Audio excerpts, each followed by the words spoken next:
Estación Vostok, Antártida. Antes de la guerra, este refugio era considerado el más remoto de toda la Tierra, situado cerca del polo geomagnético sur del planeta, sobre la corteza de hielo de 4 kilómetros de espesor del lago Vostok. Las temperaturas aquí han alcanzado un récord mundial de menos 85 grados Celsius y rara vez suben más allá de los menos 22. El frío extremo y el hecho de que el transporte terrestre tarda más de un mes en llegar a la estación fueron las razones que hicieron de Vostok un lugar tan atractivo para Breckinridge Scott. Nos reunimos en el domo, el vivero geodésico reforzado que obtiene su poder del generador geotérmico de la estación. Estas y muchas otras mejoras fueron implementadas por el mismo señor Scott cuando alquiló la estación del gobierno ruso. No ha salido de allí desde el gran pánico. ¿Usted sabe sobre economía? Hablo del gran capitalismo global antes de la guerra. ¿Entiende cómo funcionaba? Yo no. Y cualquiera que le diga que sí, entiende, le está hablando mierda. No hay reglas, no hay absolutos científicos. Uno gana o pierde, como lanzando unos dados. La única regla que entendí alguna vez la aprendí de un profesor de historia en Wharton, no de uno de economía. El miedo. Decía, el miedo es el producto más valioso de todo el universo. Eso me cambió la vida. Solo enciende la televisión, decía él. ¿Qué ves? ¿Gente vendiéndote productos? No. Esa gente está vendiéndote el miedo de tener que vivir sin sus productos. El maldito loco tenía razón. Miedo de envejecer, miedo a estar solo, miedo a la pobreza, miedo a fracasar. El miedo es la emoción más simple que tenemos. El miedo es primitivo. El miedo vende. Ese era mi lema. El miedo vende. Cuando escuché por primera vez de la epidemia, cuando todavía la llamaban rabia africana, vi la mayor oportunidad de toda mi vida. Nunca voy a olvidar ese reportaje, la infección de Ciudad del Cabo. Solo 10 minutos de reportaje real y más de una hora de especulaciones sobre lo que pasaría si el virus llegaba a Norteamérica. Dios bendiga a las noticias. Estaba marcando un número telefónico apenas 30 segundos después. Me reuní con algunas de mis personas de confianza. Todos habían visto el reportaje. Yo vi el primero al que se le ocurrió una idea rentable. Sí, yo fui el primero. Una vacuna contra la rabia. Gracias a Dios que la rabia no tiene cura. Con una cura la gente la compraría solo cuando creyesen que estaban infectados. Pero una vacuna. Eso es prevención. La gente se la seguiría aplicando mientras existiese el miedo de que algo seguía todavía allá afuera. Teníamos muchos contactos en la industria biomédica y muchos más en los laboratorios de Hill y Penn Avenue. Podríamos tener un prototipo en menos de un mes y una propuesta escrita en solo un par de días. Para cuando llegamos al hoyo 18, todo eran apretones de manos y felicitaciones. ¿Y qué harían con la FDA? Por favor, ¿lo dice en serio? En ese entonces la FDA era una de las organizaciones más pobres y más mal administradas de todo el país. Creo que todavía estaban celebrando por haber sacado el colorante rojo número 2 de los M&M's. Además, estábamos en una de las administraciones más ventajosas para los negocios de toda la historia norteamericana. J.P. Morgan y John D. Rockefeller seguramente se estaban masturbando en sus tumbas pensando en el tipo ese de la Casa Blanca. Su gente ni siquiera se molestó en leer nuestro reporte de estimación de costos. Supongo que ya estaban buscando una cura milagrosa. Nos pasaron a través de la FDA en menos de 2 meses. ¿Recuerda ese discurso del Presi ante el Congreso diciendo que ya había sido probada en Europa y que lo único que la estaba demorando era nuestra hinchada burocracia? ¿Recuerda todo eso de que la gente no necesita un buen gobierno, sino una buena protección y la necesitan ahora? Jesucristo, creo que medio país se vino en los pantalones al escuchar eso. ¿Qué tanto subió su popularidad esa noche? ¿60%? ¿70%? Yo solo sé que nuestra OPV subió un 389% en un solo día. Trágate eso, Baidu.com. ¿Y ustedes no sabían si funcionaba? Sabíamos que funcionaba contra la rabia, y eso es lo que decían que era, sí, que era una cepa extraña de la rabia de la selva. ¿Quién dijo eso? Ya sabe, ellos, los de la ONU y todos los demás. Así es como todo el mundo la llamaba, la rabia africana. ¿Alguna vez la comprobaron en una víctima real? ¿Por qué? La gente se hacía vacunar contra la gripe todo el tiempo y nunca sabían si la vacuna era para la cepa correcta. ¿Por qué iba a ser diferente esta vez? Pero el daño... ¿Quién iba a pensar que llegaría tan lejos? Usted recuerda todas las alarmas por epidemias que había en ese entonces. Dios, uno pensaría que la peste negra barría el globo cada 2 o 3 meses. Ébola, SARS, gripe aviar. ¿Sabe cuánta gente consiguió dinero con esas alarmas? Mierda, yo me gané mi primer $1.000.000 vendiendo pastillas antirradiación falsas cuando todo el mundo tenía miedo a un bombardeo. Pero si alguien descubría... ¿Descubría qué?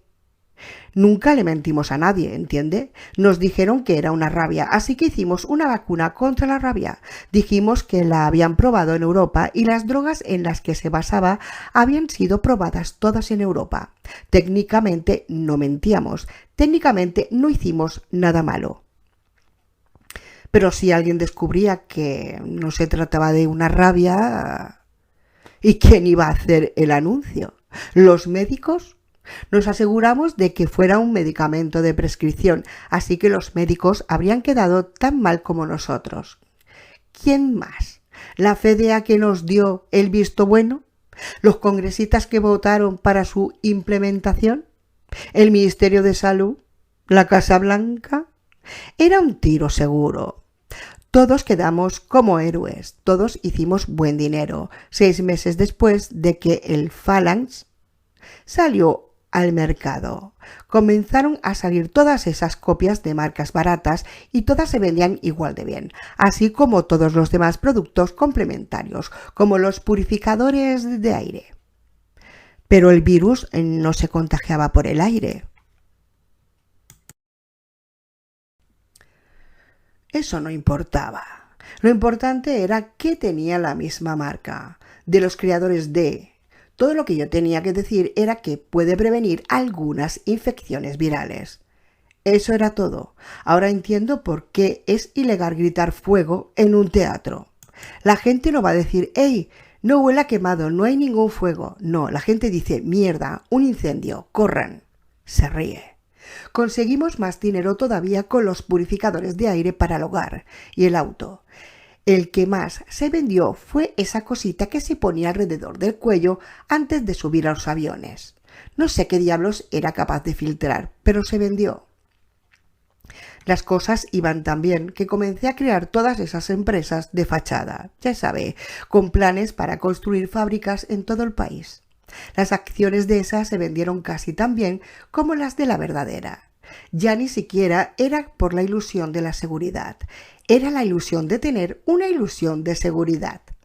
¿Recuerda cuando comenzaron los primeros casos en los Estados Unidos? Ese tipo en Florida que dijo haber sido mordido, pero que sobrevivió gracias a que estaba tomando Phalanx. Vaya, se pone de pie e imita un movimiento de fornicación. Que Dios bendiga a ese imbécil, quien quiera que sea. Pero no fue por el Phalanx. Su droga no hacía nada para proteger a la gente. La protegía de sus miedos. Eso era lo que yo vendía. Diablos, gracias al Phalanx, el sector de la biomedicina comenzó a recuperarse, lo cual, a su vez, puso en pie todo el sector financiero y nos dio la impresión de una bonanza económica. Y eso le devolvió la confianza a los consumidores y estimuló la verdadera recuperación. ¿El Phalanx fue lo que acabó con la recesión? Yo acabé con la recesión. ¿Y luego? ¿Qué pasó cuando los contagios se agravaron y la prensa reveló que no existía un medicamento para evitarlo? Exactamente. Es a esa perra presumida a la que deberían fusilar. ¿Cómo se llamaba? Esa que dio la noticia por primera vez. Mire lo que hizo. Nos movió el piso a todos. Ella fue la que inició el desastre. Ella causó el gran pánico. Y usted no se hace responsable de nada. ¿Por qué? ¿Por sacar un poco de dinero de todo este maldito asunto? Bueno, para nada. Se ríe. Lo único que hice fue lo que se supone que deberíamos hacer todos. Perseguí mi sueño y saqué mi tajada. Si quiere culpar a alguien, culpe a los que dijeron que era un brote de rabia, o a los que sabían que no era rabia, pero igual nos dieron luz verde. Mierda, si quiere culpar a alguien, ¿por qué no empieza con todos esos corderos que entregaron sus verdes sin molestarse en preguntar primero? Yo no les apunté con una pistola a la cabeza. Ellos mismos hicieron su elección. Ellos son los malos, no yo. Yo nunca le hice daño a nadie, y si fueron tan estúpidos como para dejarse engañar por todo el mundo, pues sniff, jódanse, sniff. Claro que... Si existe el infierno, se ríe mientras habla. No quiero ni pensar en cuántos de esos imbéciles están esperándome allá abajo. Solo espero que no me pidan un reembolso. Amarillo, Texas, Estados Unidos.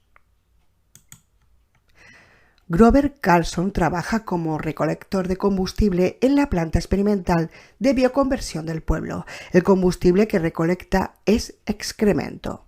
Voy caminando tras el ex jefe de personal de la Casa Blanca, mientras él empuja su carreta a través de una pradera cubierta de bostas de vaca. Pues claro que nos llegó una copia del informe Knight War, como se llame. ¿Acaso cree que éramos como la CIA? Lo leímos 3 meses antes de que los israelíes hiciesen su declaración pública, antes de que el Pentágono dijera algo. Mi trabajo era darle personalmente la información al presidente, y él a su vez dedicó toda una reunión a discutir el mensaje. ¿Y cuál era? Dejar todo lo demás, concentrar los esfuerzos, típica basura alarmista. Recibíamos docenas de esos reportes cada semana. Todas las administraciones los recibían, cada uno afirmando que su espanto de turno era la mayor amenaza para la raza humana. Vamos, ¿puede imaginarse qué habría pasado en los Estados Unidos si el gobierno federal hubiese entrado en alerta cada vez que algún loco paranoico gritaba el lobo, o el calentamiento global, o los muertos vivientes? Por favor. Lo que hicimos, lo que todos los presidentes desde Washington habían hecho, fue dar una respuesta apropiada y mesurada según un estimado realista de la amenaza. ¿Y esos fueron los equipos alfa? Entre otras cosas, debido a la baja prioridad que el Consejo de Seguridad Nacional le asignó a todo el asunto, considero que entregamos una buena parte de nuestros recursos. Editamos un vídeo educacional para los oficiales estatales y locales sobre qué hacer en caso de una infección. El Departamento de Salud y Servicios Humanos subió una página a su sitio web, indicando a los ciudadanos cómo tratar con sus familiares infectados. Y bueno, ¿qué cree que hicimos al ayudar a que el Phalanx fuese aprobado por la FDA? Pero el Phalanx no servía. Sí. ¿Y sabe cuánto tiempo nos habría tomado crear un medicamento que funcionara? Mire, todo el tiempo y dinero que habíamos gastado en la investigación del cáncer o del SIDA, ¿acaso le gustaría ser el hombre encargado de decirle al público norteamericano que se están recortando fondos en esas investigaciones para analizar otra enfermedad que la mayoría ni siquiera conoce? Mire todo lo que hemos gastado en la investigación durante y después de la guerra, y todavía no tenemos ni curas ni vacunas. Sabíamos que el Phalanx era un placebo, pero nos sentíamos agradecidos. Mantuvo a la gente tranquila y nos dejaban hacer nuestro trabajo. ¿Qué? ¿Acaso esperaba que le dijéramos la verdad a la gente? ¿Que todo aquello no era una nueva cepa de rabia, sino un misterioso supervirus que reanimaba a los muertos? ¿Puede imaginarse el pánico que habríamos provocado? Las protestas, los motines, los miles de millones en daños de propiedad privada. ¿Puede imaginarse a todos esos cobardes senadores impidiendo las acciones de gobierno para tratar de aprobar una complicada e inútil ley de protección a los zombies? En el Congreso, ¿puede imaginar el daño que eso le habría ocasionado al capital político de nuestra administración? Estábamos en el año de las elecciones y la pelea estaba cuesta arriba. Nosotros habíamos sido un equipo de limpieza, unos idiotas sin suerte que habíamos tenido que limpiar toda la mierda que había dejado la administración anterior. Y créame, en los 8 años anteriores que se había formado una enorme montaña de mierda, sí, la única razón por la que habíamos subido al poder era porque el nuevo gran jefe había prometido un regreso de la paz y la prosperidad. El pueblo norteamericano no se sentiría satisfecho con ninguna otra cosa. Nuestra opinión general era que ya habían pasado por tiempos muy difíciles y habría sido un suicidio político decirles que se nos venían encima unos años más difíciles aún. Así que en realidad nunca trataron de resolver el problema. Por favor, ¿acaso usted puede resolver la pobreza? ¿Puede resolver la criminalidad? ¿Puede resolver los problemas de salud, el desempleo, la guerra o cualquier otro padecimiento social? Claro que no. Lo mejor que se puede esperar es hacerlos los más manejables que sea posible para que la gente continúe con su vida. Eso no es cinismo, es madurez. No se puede detener la lluvia. Lo único que se puede hacer es construir un techo y esperar que no tenga goteras.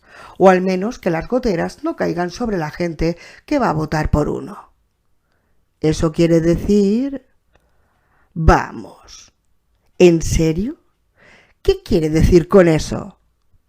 Está bien, como quiera. Don Carlitos va al maldito Washington. Quiere decir que en la política uno concentra sus esfuerzos en las necesidades de la población que forma la base de su poder. Ellos están felices y lo mantienen a uno en el cargo. ¿Por eso algunos de los brotes fueron ignorados? Jesús, lo dice como si nos hubiésemos olvidado de ellos. ¿Las fuerzas policiales locales le solicitaron ayuda al gobierno federal? Cuando los policías no han pedido más gente, mejor equipo, más horas de entrenamiento o más programas de extensión a la comunidad. Esos maricas son casi peores que los soldados, siempre quejándose porque no tienen lo que necesitan. ¿Pero acaso ellos tienen que arriesgar sus puestos subiendo los impuestos?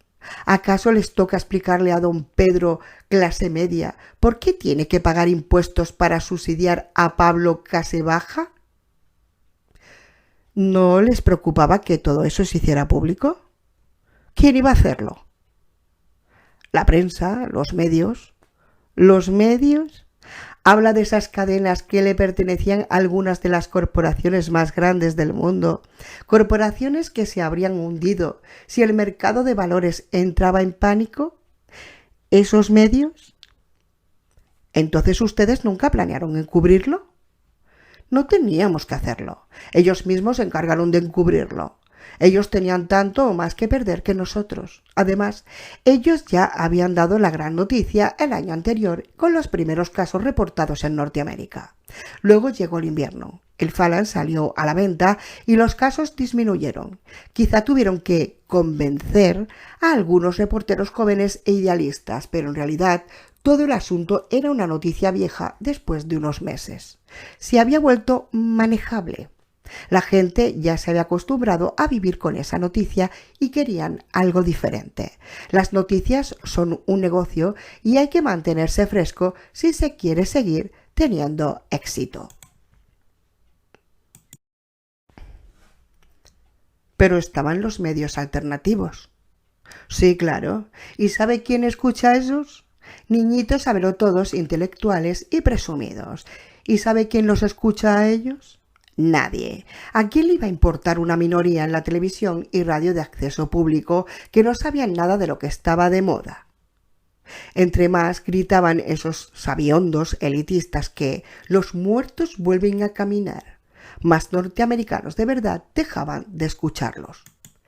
Entonces, déjeme ver si entiendo su posición.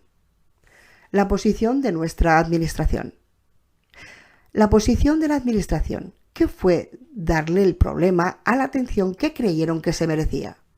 Sí, porque en todo momento el gobierno tiene muchos asuntos sobre la mesa, sobre todo en ese momento, porque lo último que deseaban los norteamericanos era otra oleada de terror. Ajá. Así que consideraron que la amenaza era lo suficiente pequeña como para ser manejada por los equipos alfas en ultramar y dándole un entrenamiento básico a los oficiales de este lado. ¿Al fin lo entendió? Aun a pesar de que habían recibido advertencias indicando lo contrario, que no se podía ocultar al público y que en realidad era una catástrofe mundial en potencia. El señor Carlson hace una pausa. Se dirige una mirada, me la dirige a mí, llena de odio, y luego arroja una pala llena de combustible a su carreta. Muere de una vez.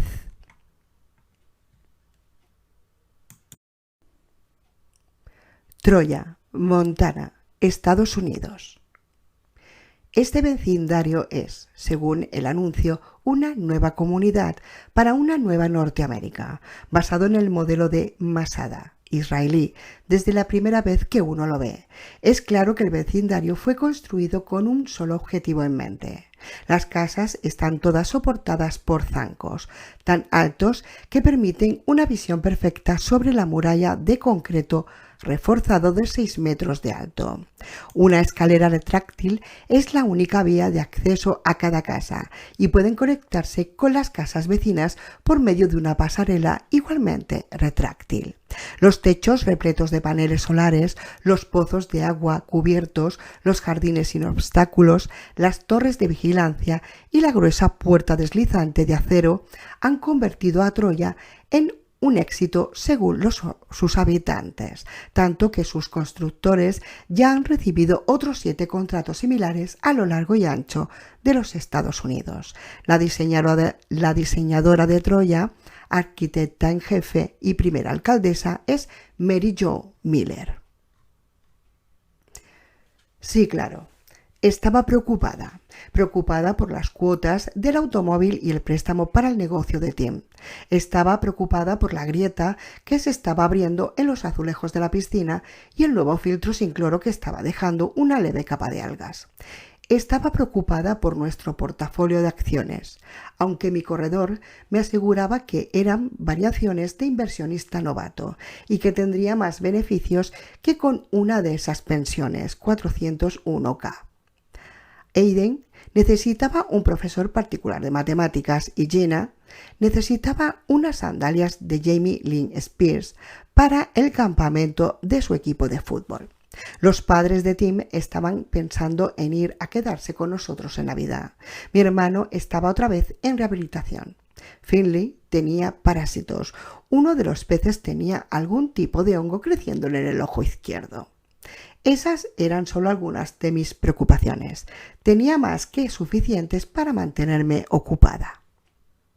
¿No veía las noticias? Sí, por 5 minutos al día. Asuntos locales, deportes, chismes de las celebridades. ¿Para qué me iba a deprimir viendo más televisión? Ya me sentía bastante mal cuando me subía a la báscula cada día. ¿Y qué hay de esas otras fuentes? ¿La radio? Cuando iba al trabajo por la mañana. Esa era la única hora de zen. Después de dejar a los niños, escuchaba, nombre omitido por motivos legales, sus chistes me ayudaban a pasar el rato. ¿Y la internet? ¿Qué hay con eso? Para mí era solo para comprar cosas. Para Gina era una herramienta para hacer las tareas. Para Tim era cosas que siempre juraba que no volvería a mirar. Las únicas noticias que yo veía eran las del recuadro en la página principal de AOL. En el trabajo, seguramente decían algo. Ah, sí. Al principio me daba un poco de miedo, era raro. Saben, me dijeron que en realidad no es rabia y cosas por el estilo. Pero recuerde que con el primer invierno las cosas se calmaron. De todas formas, era más divertido comentar el último episodio de Campamento de Celebridades Gordas o contar chismes sobre cualquiera que no estuviese en el comedor ese día. Una vez, en marzo o en abril, llegué al trabajo y vi que la señora Ruiz estaba desocupando su escritorio. Pensé que la habían despedido o transferido. Usted sabe, las cosas que yo consideraba como peligros reales. Me dijo que era por ellos. Así como siempre les decía, ellos, o todo lo que está pasando.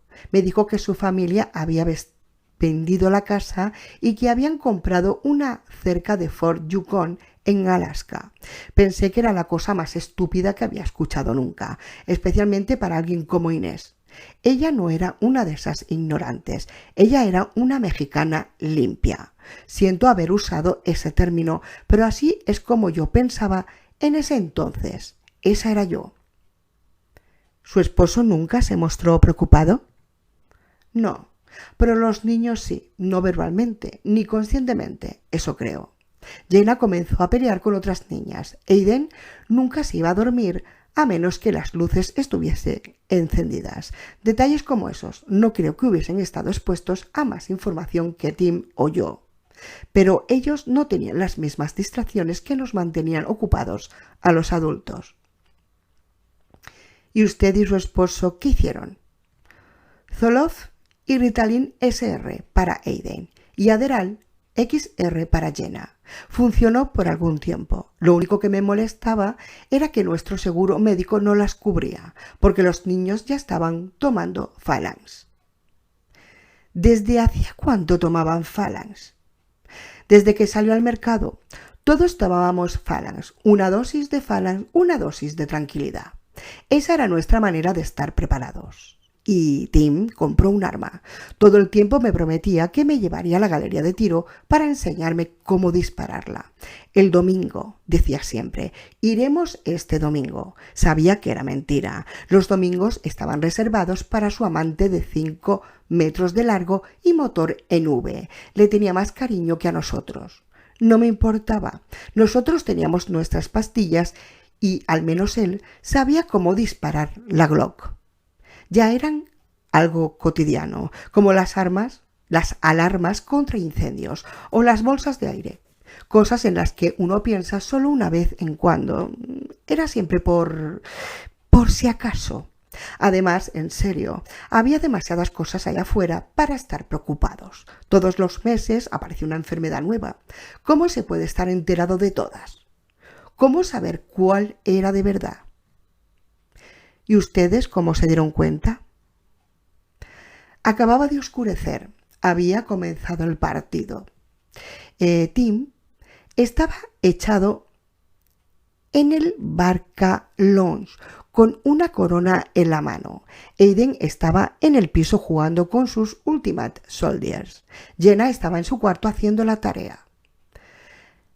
Yo estaba descargando la secadora, así que no oí cuando Finley comenzó a ladrar. Bueno, quizás sí lo oí, pero nunca le prestaba mucha atención. Nuestra casa era la última de toda la urbanización, justo al pie de una colina.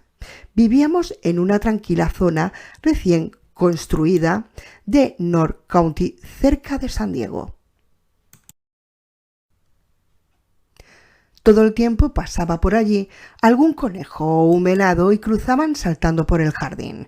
Finley siempre estaba ladrándoles como loco. Creí que leí una nota que había pegado en la pared, recordándome que debía comprarle uno de esos collares de citronela antiladridos. No recuerdo en qué momento comenzaron a ladrar todos los perros o cuando se activó la alarma de un auto calle abajo. Solo reaccioné cuando escuché algo que me pareció como un disparo. Tim no había oído nada. Tenía el volumen demasiado alto. Yo le decía todo el tiempo que debía ir a que le revisaran los oídos, porque uno no puede pasar su juventud tocando en una banda de speed metal sin que... Suspira.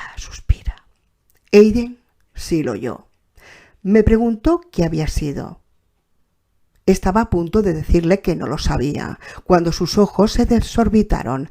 Estaba mirando detrás de mí, a la puerta de vidrio que comunicaba con el patio de atrás. Giré justo en el momento en que se quebraba.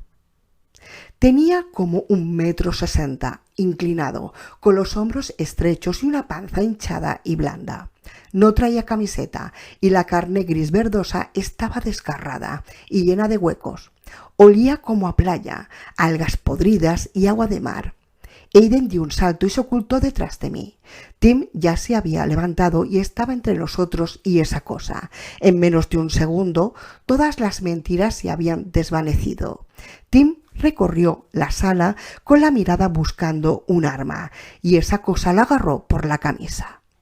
Cayeron sobre la alfombra luchando. Me gritó diciéndome que fuera a la habitación, que buscara la pistola. Ya íbamos por el pasillo cuando escuchamos gritar a Jenna. Corrí hacia su cuarto y abrí la puerta. Uno grande, yo diría que de 1,90 de altura, con hombros anchos y unos brazos enormes, había roto la ventana y sostenía a Jenna del pelo. Ella gritaba: «¡Mami, mami, mami!». ¿Y usted qué hizo? ¿Yo? No estoy muy segura. Cuando trato de recordarlo, todo pasa demasiado rápido. Lo agarré del cuello. Estaba tirando de Jenna, acercándola a su boca. Yo lo apreté fuerte y tiré. Los niños dicen que le arranqué la cabeza, que me quedé con ella en la mano, con pedazos de piel y carne y otras cosas colgando de ella. No creo que eso fuese posible. Quizá con la adrenalina... Creo que los niños le han agregado cosas a ese recuerdo con los años, convirtiéndome en una mujer Hulk o algo así. Sé que logré liberar a Jenna, eso lo recuerdo, y que un segundo después Tim entró en la habitación con una mancha de baba negra y espesa sobre la camisa. Traía la pistola en una mano y la correa de Finley en la otra. Me entregó las llaves del auto y me dijo que metiera a los niños en el Suburban. Salió corriendo hacia el patio mientras nosotros íbamos hacia el garaje. Escuché un solo disparo después de encender el motor.